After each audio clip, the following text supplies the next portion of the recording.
Bonjour à toutes et à tous, Valentin Franc avec vous pour ce premier point de marché de la semaine. Nous sommes le lundi 23 avril 2018. Aujourd'hui seront publiés les indices PMI flash pour la zone euro et pour les États-Unis. On a déjà eu ceux du Japon d'ailleurs qui ont été publiés cette nuit et que nous allons voir dans un petit instant. J'espère que vous avez passé un très bon week-end. Cette semaine, globalement, ce qui est attendu, donc il y a trois indicateurs, on va dire trois rendez-vous majeurs. Donc ça va être ces indices PMI. Euh, Ensuite, nous aurons jeudi la BCE et vendredi le PIB, la première estimation du PIB, de la croissance du PIB, pardon, du premier trimestre des États-Unis. Voilà, donc ça c'est les trois rendez-vous en termes d'économie, de macroéconomique qu'on a sur l'agenda.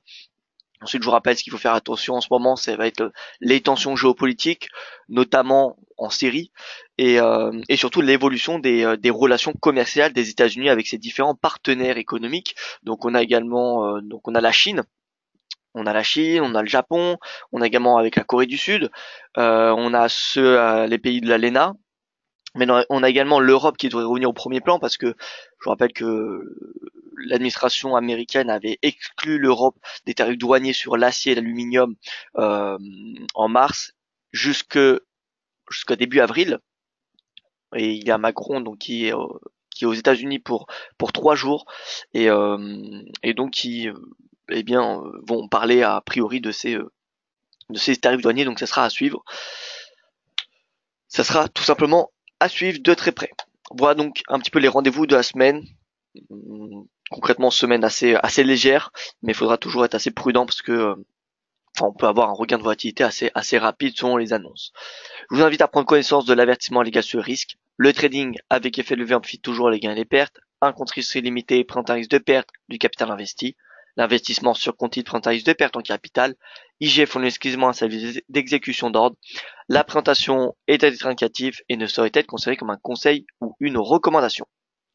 Alors je fais un tour de la salle de trading. Alors bonjour à vous Luc, j'espère que vous allez très bien. François que je salue également, Thibaut, Axel, AJ, bonne semaine. Mais écoutez, merci, merci AJ. Bonjour à tout le monde. Emma, Ramsey.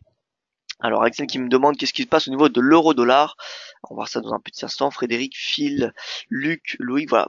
Beaucoup d'habitués, ça fait plaisir de vous retrouver tous les jours. Je ne cesse de le répéter, mais voilà, c'est vrai que ça fait extrêmement plaisir de retrouver eh bien une audience fidèle, hein, tout simplement. Voilà un petit peu le briefing de l'actualité ce matin, donc qui s'est passé majoritairement vendredi après-midi. Donc on a en résumé les inquiétudes inflationnistes qui ont pesé sur les marchés obligataires mondiaux la semaine dernière. Le 10 ans américain est revenu à ses plus hauts de l'année, près de 2,95%. Pourquoi on a ces inquiétudes inflationnistes? Tout simplement parce qu'on a les matières premières qui augmentent. Et comme vous le savez, les indices IPC, la composante qui a le plus de poids dans cet indice, c'est les prix de l'énergie, dont notamment le pétrole. Or, le pétrole, il prend 10%, près de 10% en 2 semaines. C'est quand même pas mal. Bon, il a chuté en fin de séance vendredi parce que nous avons eu Trump qui a tweeté que les prix du pétrole sont artificiellement très élevés c'était pas bon et ça ne sera pas accepté. Donc, sous-entendant probablement que l'économie américaine va continuer à progresser, donc ce qui a fait chuter les cours. Mais bon, on a quand même une hausse, si on devait faire un bilan sur la semaine dernière et sur les 2 dernières semaines, des cours de pétrole, mais également de l'aluminium en raison des barrières commerciales.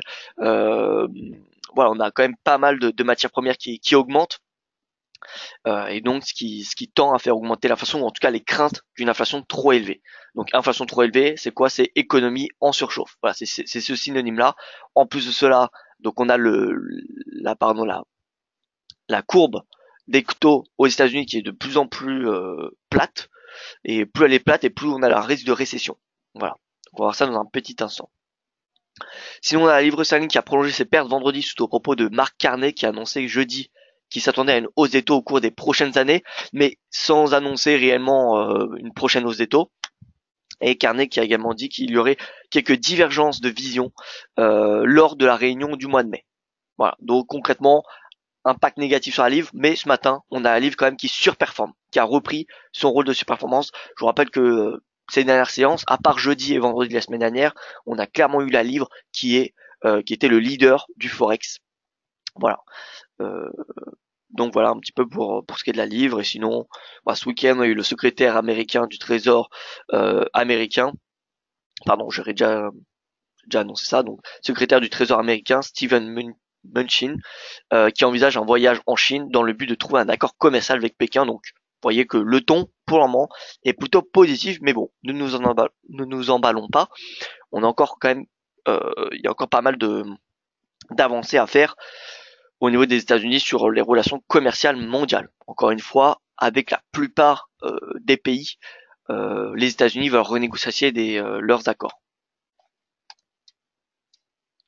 Résumé de la science asiatique ce matin, on a le yen, le gold qui reculent, mais également les marchés actions. Pourquoi les marchés actions reculent alors que on a le yen et le gold qui reculent également? Tout simplement parce que, rappelez-vous, jeudi, on avait le premier producteur semi-conducteur mondial qui était taïwanais qui a publié des prévisions pour le deuxième trimestre en baisse, ce qui a fait pression sur toutes les valeurs tech le vendredi et ça se prolonge également ce matin. Donc les techs, si vous regardez d'un point de vue sectoriel, c'est ceux qui sous-performent ce matin et qui tirent les marchés actions vers le bas.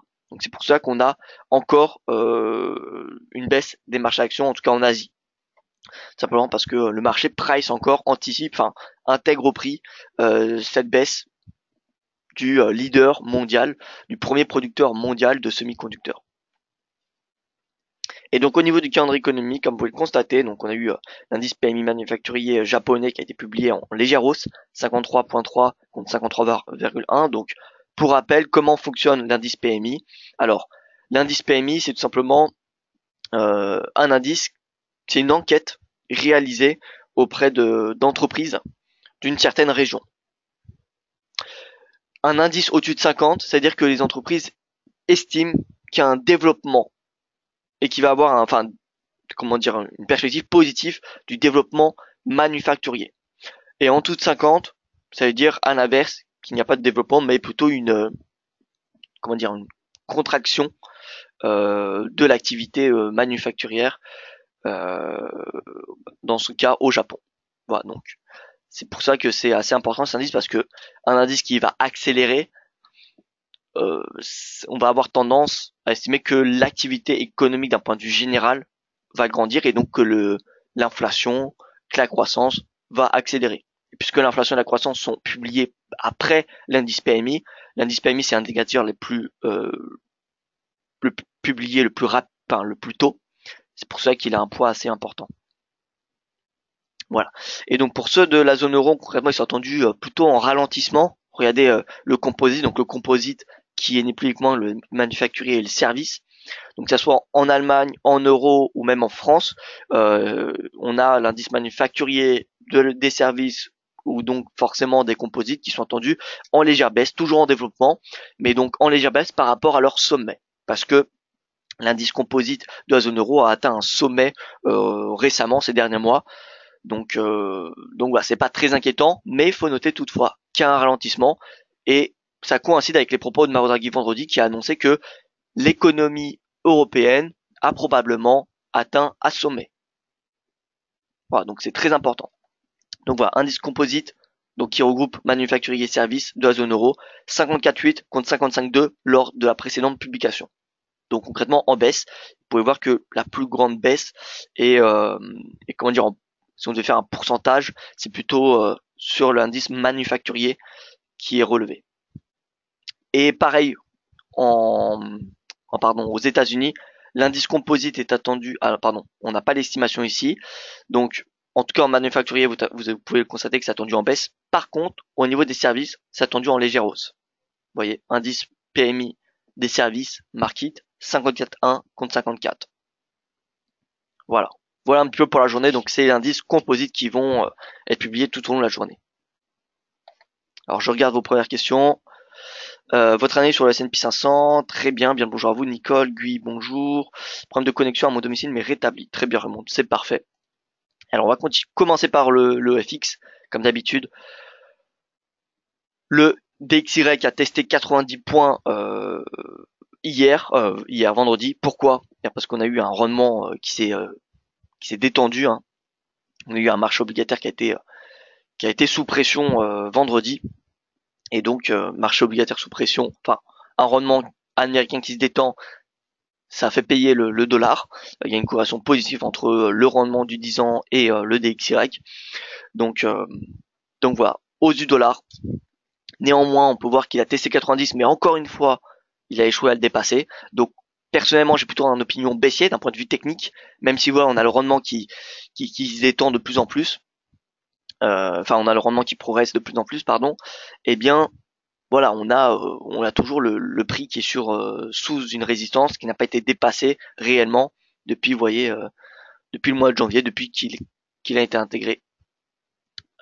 Donc voilà, j'ai envie de dire 90, c'est un niveau de résistance qui m'intéresse à vendre. En tout cas, j'ai une perspective baissière tant que le dollar se situe sous ce niveau de prix.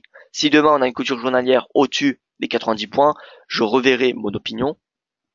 Mais là, en plus des 90 points, vous voyez que on est assez proche de la borne haute de ce canal baissier et également la moyenne mobile à 100 jours.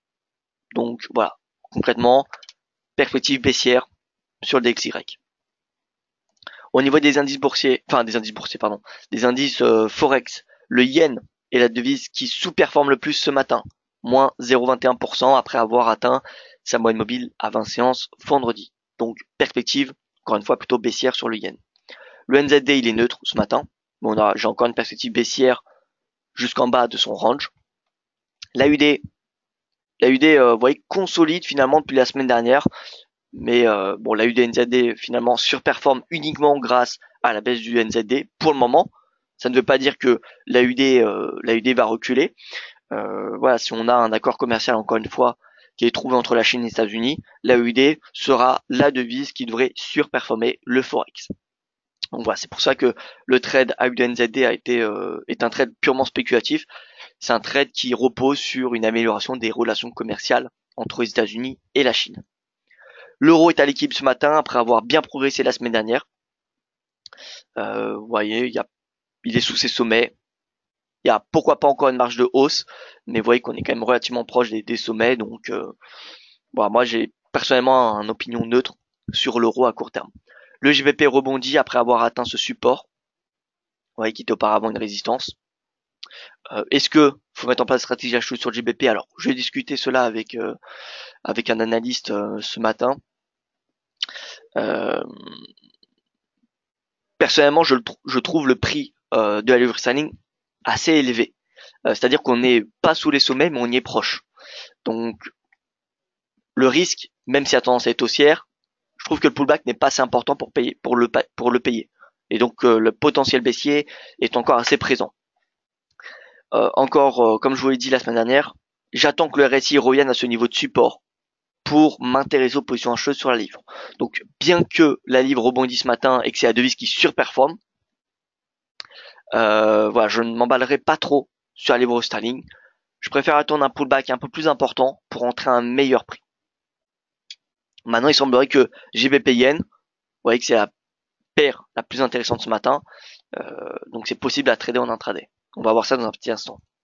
Le franc suisse consolide après avoir atteint ses plus bas depuis mars 2015. Vous voyez qu'il le RSI teste cette oblique baissière qui pourrait émettre un premier signal haussier, pardon, premier signal haussier sur le franc suisse. Bon, pour payer le franc suisse, ça va être compliqué, mais ça sera possible si le franc suisse franchit cette moyenne mobile à 20 séances. Pas avant. Pas avant parce que je pense que c'est un petit peu trop risqué. Dollar, bon, vous voyez qu'il est revenu à sa résistance annuelle, hein, concrètement, sur cette dollar index, qui est équipondéré, je vous rappelle. Donc sous résistance, ce dollar, tout comme le DXY sous 90 points, donc c'est pour ça que le dollar, j'ai plutôt une perspective baissière. Et enfin le CAD, vous voyez que le CAD consolide, proche de ses sommets du mois d'avril. Donc voilà, pas de stratégie pour le moment. Tant que le CAD index ne franchit pas cette moyenne mobile à 20 séances, c'est compliqué de vendre le CAD parce que déjà si on a une avancée dans les négociations de l'ALENA, une nouvelle avancée dans les négociations de l'ALENA, eh bien le CAD va de nouveau s'apprécier. Et tant qu'on n'a pas de nouvelle avancée, je pense que le CAD va rester sous pression.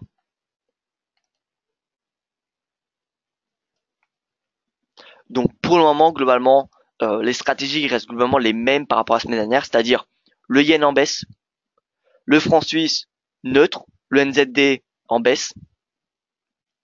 Alors pardon, je vais trier baisse, neutre et haussier. Donc yen en baisse, USD baisse. Ma perspective, même s'il n'est pas encore en baisse le dollar, ma perspective elle est baissière. Neutre, pardon, en baisse également le NZD. Donc on a yen, NZD, dollar. Ensuite neutre, euro, GBP, CAD. Et enfin haussier, trade spéculatif, mais l'AUD, tout simplement. Voilà un petit peu mes perspectives pour le moment, hein, pour cette semaine. Donc comment ça se matérialise sur les marchés? Donc on regarde le GBP Yen qui devrait être la paire la plus intéressante ce matin. Donc GBP Yen rebond, RSI sur 50, prix aux alentours la moyenne mobile à 20 et 50 périodes, 50 non plutôt 100 périodes, excusez-moi. Donc un bon niveau de support. Alors est-ce qu'on peut passer à la chasse sur le GBP Yen? Vous voyez que le GBP Yen sur les paires en GBP on retrouve un canal, hein, un canal haussier, donc plus ou long terme. Ça dépend les paires concrètement. Si on regarde le GBP USD, le GBP USD est dans un canal haussier depuis vous voyez pas mal de temps, depuis le mois de mars 2017, alors que le GBP Yen il y est depuis l'automne dernier me semble-t-il. Ah non, depuis mai pardon. Depuis mai. Donc pour payer le GBP Yen, on peut attendre un retour à moyenne mobile de 100 jours. Néanmoins, ça ne devrait pas se faire à court terme, étant donné que le yen est en baisse et qui donc va mécaniquement faire monter la livre. Donc GBP Yen en intraday, on peut voir qu'on a eu un plus haut qui a été inscrit. Il a été inscrit donc cette nuit à 151,36. Compliqué de payer la livre, hein, même en intraday. Vous voyez que bon, le support, c'est bien parce qu'il y a la moyenne mobile à 100 jours. Mais vous voyez qu'on est un petit peu au milieu de nulle part. Hein. On n'est pas sur un niveau de prix majeur. On n'est pas à 150 par exemple. Si on était à 150, ça aurait été possible, comment dire, de payer le GBP Yen. Mais là, on est à 151,20. Voilà, on est un petit peu au milieu de nulle part. Donc GBP Yen, on va plutôt s'abstenir. Pourquoi pas le GBP NZD? Alors, regardons le GBP NZD.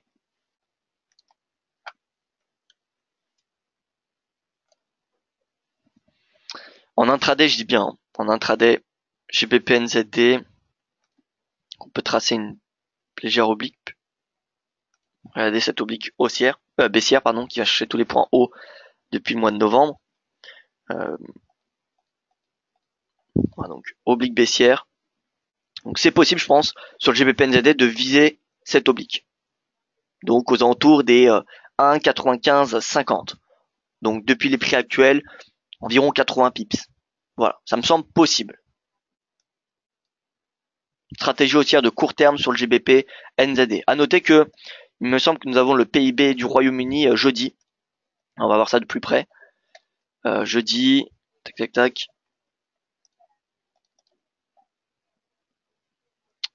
Bon, on va regarder sur la semaine. PIB, pardon, vendredi. PIB vendredi du Royaume-Uni, tout comme les US. Bon, donc d'ici vendredi, on n'a pas d'annonce majeure, me semble-t-il. Voilà, nous n'avons aucune vraiment annonce économique sur la livre sterling qui devrait impacter la livre sterling d'ici vendredi. Donc je pense que la livre pourrait être une bonne devise refuge d'ici vendredi, tout simplement. Parce que si vous regardez un petit peu, si vous faites donc l'analyse du forex en ce moment, donc il y a plutôt de l'appétit pour risque.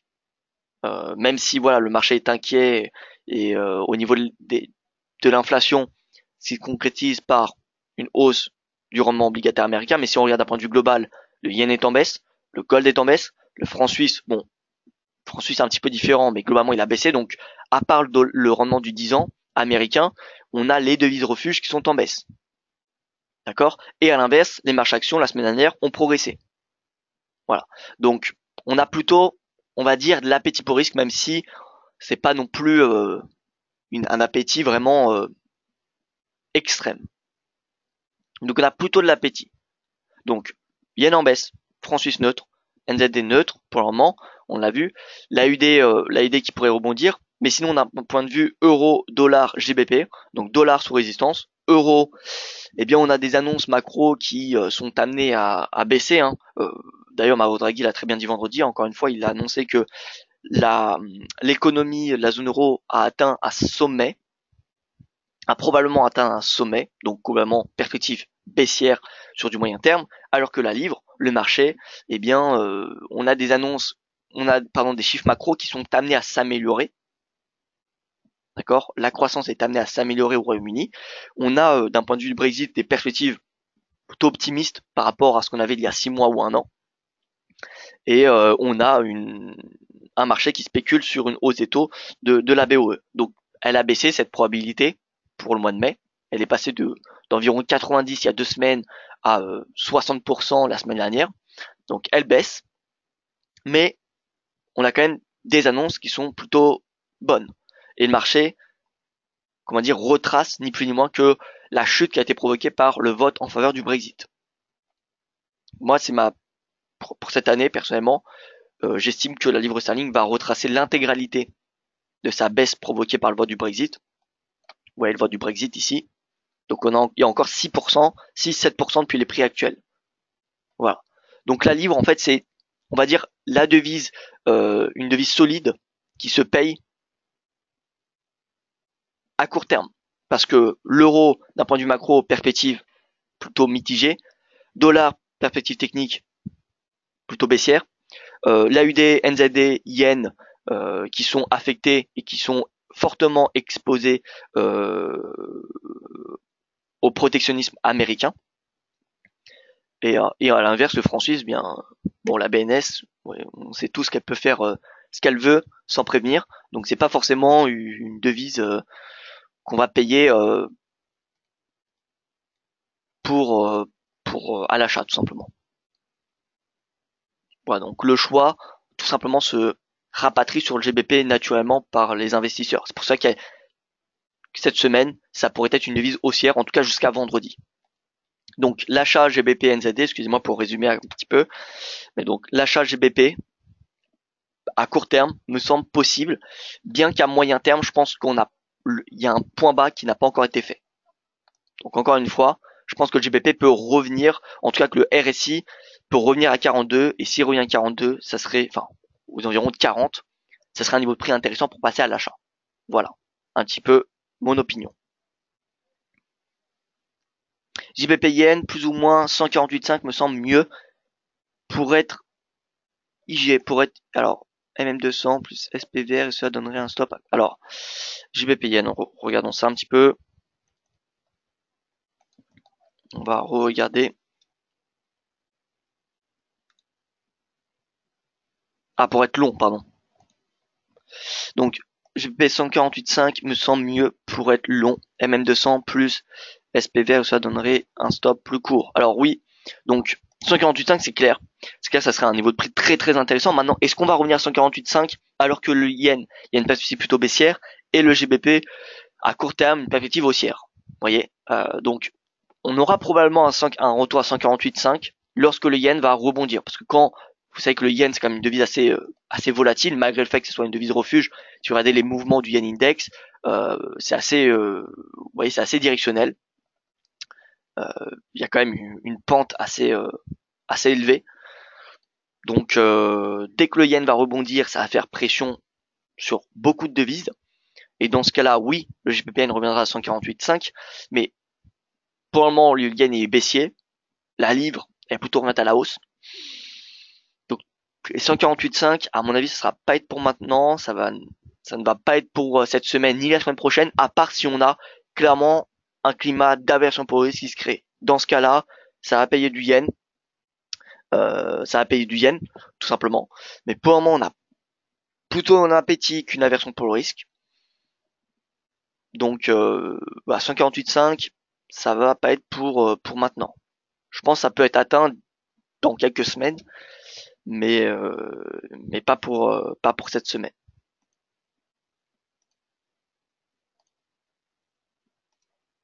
Alors je fais rapidement un tour des paires majeures. Paires majeures, on se regarde en hebdomadaire. L'euro-dollar, vous voyez que l'euro-dollar c'est des mèches qui sont globalement plus grandes que les corps, ce qui veut dire indécision de la part du marché. C'est pas des doji, puisqu'on a quand même des corps, je dirais pas importants, mais bon, on a des corps qui sont visibles, donc c'est pas des doji, mais on a des mèches assez grandes, plus grandes que les corps, ce qui veut dire qu'il y a plutôt l'indécision, qu'il n'y a pas vraiment direction. Donc voilà, consolidation de la part du marché. On a 7 mois immobiliers à 20 semaines qui pourraient faire office de support, donc à surveiller. En tout cas, un retour à 1,22, vous voyez, vers cette bande basse du range, sur un niveau de prix, je pense, intéressant pour payer l'euro face au dollar. Parce que d'un point de vue statistique, lorsque le cours est dans un range, il y a plus de chances qu'il continue d'évoluer dans celui-ci plutôt qu'il en sort.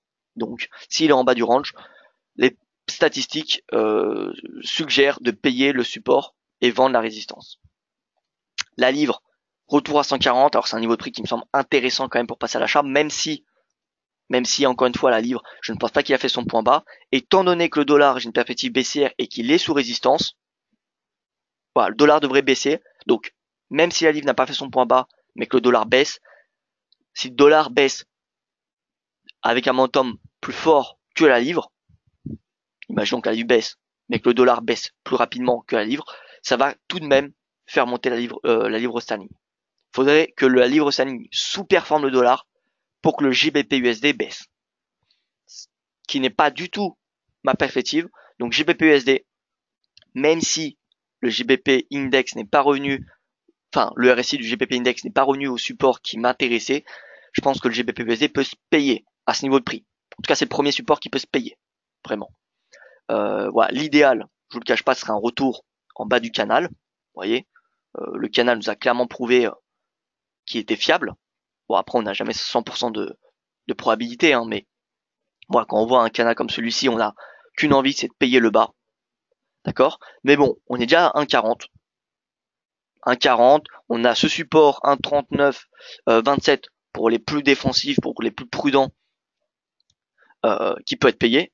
Mais voilà, j'estime que cette zone, avec un stop quand même, je dirais pas large, mais quand même avec une marge qui permettrait une marge de respiration de la part du marché, tout simplement. Parce que par moment, vous voyez, on a 1, 2, 3, 4 séances consécutives de baisse sur la livre sterling face au dollar. Donc pour le moment, on a une correction, hein. C'est pas une hausse que nous avons à court terme. Donc voilà, je pense que les 1,40 peuvent se payer.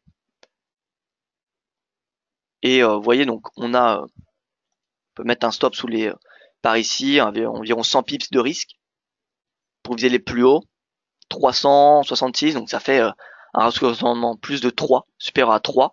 Donc on peut diminuer ce ratio pour augmenter le stop.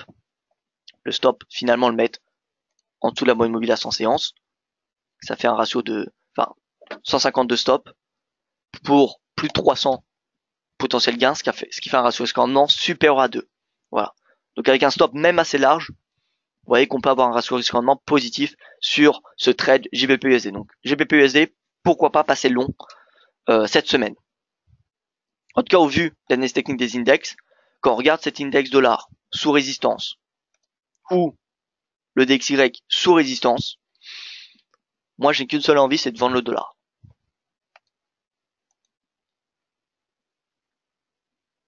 Alors on est en vague 3, alors Axel, sur quel actif vous voulez sur quel actif vous parlez? Vague 3, vague 4 pardon, vous me dites. Donc temps de répondre à cette question, le NZD, on l'analyse, revenu sur support. Vous voyez, on a cette oblique haussière de très long terme, bon, qui avait été franchie l'automne 2017, mais qui a été réintégré et sur lequel le cours a rebondi à nouveau. On a également la moyenne mobile à 211, donc là on a un très très très fort niveau de support sur NZD. Ouais, c'est 38% de retracement de cette tendance. La moyenne mobile à 200 séances, l'oblique haussière, bref, on a un niveau de support très fort actuellement sur le NZD USD. Donc c'est possible qu'il rebondisse, même si ma perspective est baissière sur le NZD, il pourrait surperformer le dollar. Ça ne veut pas dire que le NZD est haussier. C'est pas parce que le NZD USD est haussier que le NZD index l'est. D'accord. Maintenant, si le NZD-USD franchit ce support, étant donné que c'est un niveau de support puissant, ça émettrait un puissant signal vendeur sur le dollar néo-zélandais. Donc c'est à surveiller de très près. Alors l'euro-dollar en vague 4. L'euro-dollar en vague 4. Alors oui, globalement. 1, 2, 3. Alors non. Non, même pas. Hein. Pas une vague 4. Pas une vague 4, pourquoi? Parce que la vague 3 est la plus longue, généralement. Et là, vous pouvez voir que c'est clairement la vague 1. Donc, alors j'ai pas fait mon décompte héliotiste. Alors, faudrait que je fasse 38, on en retrace à peu près 38%.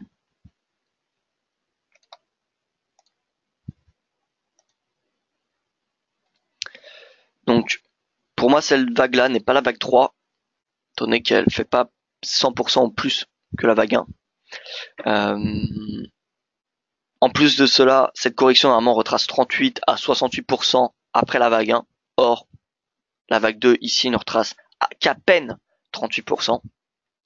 Donc non, pour moi on n'est pas en vague 4. On est toujours dans la vague 1. Alors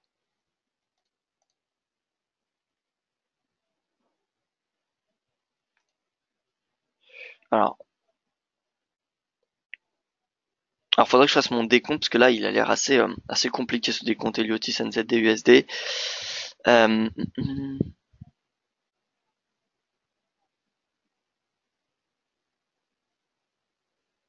Alors je ferai mon décompte et je vous proposerai ça demain. Je pense que ce sera la meilleure solution parce que là il va prendre du temps. Il y a beaucoup de retracements à Fibonacci à regarder. Donc je ferai ça, Axel, et je vous proposerai demain. Alors donc vous restez long sur AUDNZD malgré le ralentissement de la hausse ces derniers jours. Oui Didier, AUDNZD je reste long. La tendance elle reste haussière. Bon certes on a un momentum qui ralentit clairement. Regardez les doji. On a 2 doji consécutifs pour le moment. Mais on regarde, on fait une analyse de l'AUD index et du NZD index. Personnellement, je préfère être long sur l'AUD que le NZD. Et je vous rappelle que le trade haussier AUD-NZD, c'est tout simplement une spéculation sur une amélioration des relations commerciales entre États-Unis et Chine. S'il y a un accord qui est trouvé, le dollar australien va respirer à l'image. De la même façon que le CAD l'a fait lorsque les États-Unis ont abandonné une mesure clé, une mesure clé protectionnisme, qu'ils souhaitaient dans le cadre des renégociations de l'ALENA. Donc c'est ce type de rebond que j'attends sur l'AUD si on a une avancée dans les relations commerciales États-Unis-Chine. Voilà, donc l'AUD, l'achat AUD, c'est vraiment un trade spéculatif. Hein. Mais d'un point de vue technique, de toute façon, l'AUD-NZD, regardez, en ce moment en hebdo, voilà, ça me semble compliqué de ne pas le payer. Vous voyez, le doji, l'avalement haussier, enfin bref. Là, on a l'étoile du matin sur un graphique hebdomadaire qui coïncide sur un niveau de support majeur. Donc voilà. Rien, seulement d'un point de vue de l'analyse technique, l'AUD-NZD, voilà, c'est haussier. Hein.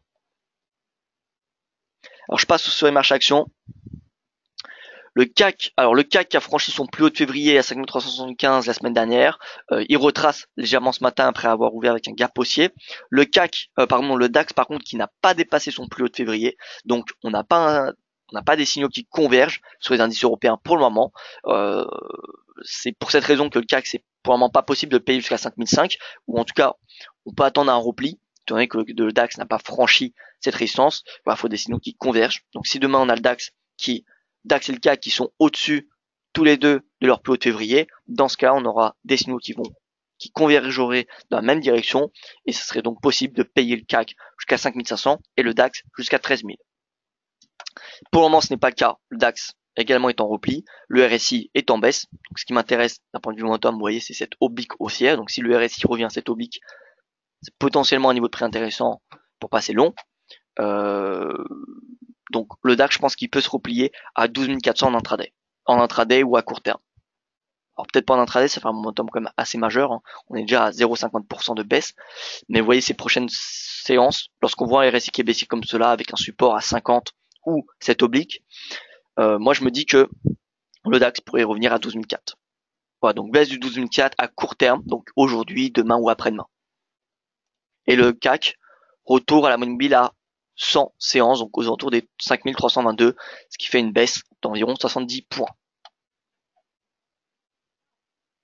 Le S&P, on m'a demandé en début du webinaire. S&P, c'est pareil, c'est baisse, hein, comme vous pouvez le constater. Néanmoins, on a le RSI qui est sur support à 50. Le prix également, 2668. Voilà, c'est un niveau de support qui est important. C'est peut-être prix de clôture 2017 et comme vous pouvez le voir, en 2018, ça n'a pas été un niveau transparent. Support, résistance, vous voyez. Donc voilà, ça me semble possible de payer le S&P vers ce niveau de prix. Voilà. Après l'idéal, je ne vous cache pas, ce serait encore une fois que le cours revienne de cette moyenne mobile à 200 séances. Mais est-ce qu'on va y revenir? Je ne sais pas. Voilà. Donc avec un stop large, pourquoi pas payer ce niveau de prix? Stop sous la moyenne mobile, donc ça fait 56 points de risque pour, vous voyez, si on visait plus haut, 200 pips potentiel gain, ce qui fait un ratio de rendement de 4, ce qui n'est pas négligeable. Même à ce niveau de prix, on a un ratio de rendement qui est potentiellement intéressant. Alors on me pose une question sur l'USD Yen, François. Donc USD Yen sous résistance, vous voyez que c'était le range dans lequel l'USD Yen a évolué pendant près d'un an. Donc là, cassure. Enfin le pullback après, vous voyez, après 3 mois sous sortie de ce range. Est-ce qu'on a un signal haussier? Personnellement, je ne pense pas. Voilà, ma perspective, comme vous le savez, elle est baissière sur le dollar parce que ce soit le dollar, le DXY ou notre dollar index, ils sont tous les deux sous résistance. Mais également le yen, il est baissier. Donc, est-ce que on trade deux devises baissières, enfin, dont les devises sont baissières? Disons que c'est possible, mais je trouve ça un peu risqué. Personnellement, je préfère vendre le yen et le dollar face à d'autres devises, comme GBP ou la UD. Voilà. Donc, voilà, l'USD yen, il est sous résistance, donc d'un point de vue exclusivement technique, je dirais plutôt que on pourrait voir un repli. Maintenant, si on a un franchissement des 108, ce sera clairement un signal haussier jusqu'à 110. Voilà, donc prudence sur l'USD yen. Honnêtement, ça ne va pas se jouer à beaucoup parce que c'est un petit peu la devise qui va le plus sous-performer, qui va guider cette paire. Actuellement, le dollar surperforme le yen. Mais encore une fois, ça ne veut pas dire que le dollar est haussier. D'accord donc voilà. Et encore une fois, j'insiste sur le fait que le DXY est sous résistance. Alors ça ne veut pas dire qu'il va pas progresser, hein, mais d'un point de vue technique, il y a plus de chances qu'il baisse. Et le dollar, cet dollar index, il est sous ses plus hauts de l'année. Hein. Vous voyez, c'est plus haut de l'année.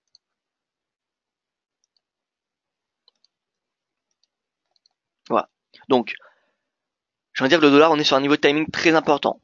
Ma perspective, elle est baissière. Par contre, si on a DXY et le dollar, ce dollar index qui tous les deux franchissent cette résistance, ça sera quand même, enfin, ça sera deux puissants signaux haussiers. Voilà. Donc pour moi, ma perspective, elle est baissière. Voilà, parce que les deux cours sont sous résistance. Donc l'USD yen, je suis pour un moment neutre, étant donné que le yen, j'ai plutôt une perspective baissière, mais également le dollar. Maintenant, si le dollar, comme je l'ai dit, si le DXY et le dollar index franchissent tous les deux leur résistance, mon opinion pourrait clairement passer haussière sur le dollar. Donc pour un moment, je vais dire de l'USD yen, voilà, on reste prudent. Un petit mot sur les cryptos. Très bien, alors crypto en hausse. On a eu un signal haussier sur les cryptos récemment. Le Bitcoin qui a franchi cette oblique baissière. Est-ce que l'Ether l'a fait? Oui. Donc on a deux signaux bullish. C'est les deux cryptos les plus importants en termes de capitalisation boursière. Donc on a des signaux qui convergent dans la même direction. Ce qui m'a à penser que l'Ethereum pourrait revenir à 800 $, disons, d'ici les prochaines semaines. Et le Bitcoin, voilà, 10 000, c'est la prochaine résistance. Donc haussier clairement sur les cryptos à court terme. Voilà, maintenant, pour plus de détails, je vous invite à me rejoindre à 13h tout à l'heure pour mon webinaire spécial crypto, où on aura l'occasion de prendre plus de temps à, à analyser les crypto-monnaies. Mais concrètement, la tendance, elle est haussière. Alors PMI pardon, qui ont été publiés. Alors regardons ça de plus près. PMI. Alors allemand, zone euro c'est à 10h, ça n'a pas été encore le cas, mais 9h30 donc déjà français. Manufacturier plus faible que le consensus. Service. Service qui a bien augmenté, regardez, au-dessus du consensus et au-dessus de la précédente publication. Ce qui fait un indice composite dans la lignée par contre du consensus, parce que finalement on a une mauvaise surprise sur le PMI manufacturier, mais une très bonne surprise au niveau des services. Donc une balance, on a eu quelque chose qui s'est équilibré et donc composite qui finalement sort dans la lignée du consensus. Et donc en baisse par rapport au précédent mois. Et au niveau de l'Allemagne, donc manufacturier 58, donc là on a une petite erreur, donc 58, donc au-dessus du consensus. Et on est également au niveau des services. Et le composé qui finalement dépasse le consensus et la précédente publication. Donc on aura très probablement ceux de la zone euro qui vont ressortir en hausse également. Parce que France-Allemagne, deux plus grandes puissances économiques de la zone euro, qui publient, en tout cas au niveau des services, tous les deux au-dessus du consensus et au-dessus de la précédente publication. Et au niveau des manufacturiers, donc l'Allemagne qui surprend positivement, la France négativement, mais bon, ça devrait quand même au final faire un résultat très positif sur les indices PMI de la zone euro. Donc finalement, on a plutôt une bonne surprise. On va avoir une bonne surprise à 10h, donc dans un peu moins dans un quart d'heure, pardon. On va avoir une bonne surprise, je pense, au niveau des PMI composites et services. Ce qui serait excellent pour l'euro. L'euro, ouais, qui pour le moment est neutre, inchangé. Il est inchangé, mais je pense que si on a des PMI qui ressortent de la zone euro au-dessus du consensus et au-dessus de la précédente publication, ça devrait être normalement une bonne surprise. Donc je vois pas pourquoi l'euro serait baissier ce matin. Ce qui devrait faire pression sur le dollar. Voilà un petit peu pour l'état du marché. Donc si je devais résumer un petit peu, on a des marchés actions qui encore digèrent la révision à la baisse des prévisions du deuxième trimestre des résultats de la plus grande entreprise de semi-conducteurs au monde. Donc les techs qui sont sous pression et qui font donc pression sur les indices. Sinon ce matin, nous avons la livre sterling qui est en hausse, clairement. À l'inverse, le yen est en baisse. Dollar va probablement baisser si on a un indice composite, des indices PMI de la zone euro qui progressent. Maintenant attention, hein, on a également les indices PMI des États-Unis qui seront publiés cet après-midi, donc ça pourrait changer au milieu de la journée. Mais en tout cas, la livre en hausse, le yen en baisse. On n'a pas fait les matières premières, donc on y vient tout de suite. L'or, tout comme l'euro, dans un range depuis le début de l'année, sauf que celui-ci a testé le haut de son range la semaine dernière, donc plutôt perspective baissière jusqu'à 1320 pour cette semaine. Le brut, le Brent, je m'attends à une consolidation. Je pense qu'il a des niveaux de prix assez élevés, que le momentum a été assez important, donc le marché devrait prendre une partie des bénéfices. L'USDK, non, je n'en ai pas parlé, mais concrètement, vous voyez, l'USDK rebondit, étant donné que le CAD consolide et que l'USD a rebondi en milieu de semaine dernière. Donc l'USDK revient à 1,28. Il est revenu à 1,28 et voilà, je m'attends à une consolidation sous ce niveau de prix, voire même une baisse. Parce que si le DXY baisse sous les 90 points, il devrait sous-performer le dollar canadien. Et donc, l'USD4 pourrait revenir à 26. Pour le moment, c'est beaucoup trop tôt, étant donné qu'on a encore, vous voyez, clairement des chandeliers bullish. Donc, ça me semble assez risqué de passer vendeur. Mais donc, pour le moment, je suis neutre sur l'USD4. Voilà un petit peu pour ma revue de marché. Si vous avez des questions, n'hésitez pas à me les poser sur les réseaux sociaux ou par email. J'espère que ça aura été clair. Et voilà, restez prudent sur les marchés. L'USD4 n'est pas corrélé à l'inverse du WTI. Alors oui, mais pas totalement. C'est pas l'USD4 qui n'est pas le WTI. Sinon, ça ne servirait à rien de trader USD CAD. Il y a également tout ce qui est par rapport à l'économie canadienne. D'accord? Et apparemment, l'économie canadienne, elle est quand même pas mal exposée aux renégociations de l'ALENA. En tout cas, le marché s'inquiète des renégociations de l'ALENA, enfin l'impact des renégociations de l'ALENA sur l'économie canadienne. Même la BOC souligne ces inquiétudes-là. Donc, pour le moment, les inquiétudes, enfin le traité de l'ALENA, les renégociations de l'ALENA ont plus d'impact que le WTI sur le cours du dollar CAD. Voilà, donc d'un point de vue historique, oui, WTI et USD CAD, il y a une corrélation, mais il y a des périodes où cette corrélation disparaît lorsque il y a des tensions géopolitiques qui émergent entre ces deux pays. Voilà. Donc si demain on a un traité qui est renouvelé, qui est positif pour les pays de l'ALENA, dont le Canada, le CAD devrait progresser et devrait faire pression sur les SD4. Le qui nous dit DAX remonte 12 500, vise 12 575. Alors